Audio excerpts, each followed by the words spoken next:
Atabon Roland, alias Méfiré, gardien de la paix promotion 2012, radié du corps en 2022 et depuis, il a tronqué l'uniforme contre le banditisme. Chef de gang, il a sémé la terreur et volé le sommeil des populations de plusieurs villes du Cameroun. Braquage des sociétés et des institutions financières. Les forfaits de Méfiré et sa bande ont fait tache d'huile, chaque coup plus audace que le précédent. 11 mars 2026, à 17h, dans un dépôt brassicole à Baganté, ils se sont introduits de force et ils ont emporté une importante somme d'argent. Le 18 mai 2026, ces malfrats se sont introduits avec audace dans la société Soticam où, après avoir tenu en respect les employés avec des coups de feu de sommation, ils ont emporté la somme de 51 millions de francs CFA avant de fondre dans le décor. Leur mode opératoire, frapper vite, disparaître dans la nature. Ils ont des capteurs dans les différentes villes qui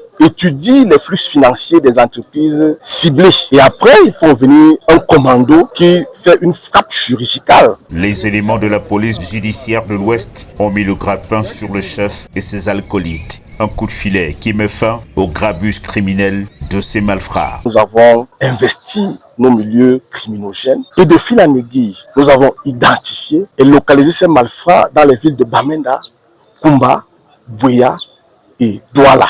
Une mission effectuée dans certaines de ces villes va nous permettre d'interpeller certains de ces malfrats. Le butin saisi parle de lui-même. Une Kalachnikov, 2 pistolets automatiques, une arme de fabrication artisanale, 34 munitions de 7,62 mm, 14 munitions de 5,56 mm, 15 munitions de 9 mm et munitions de calibre 12.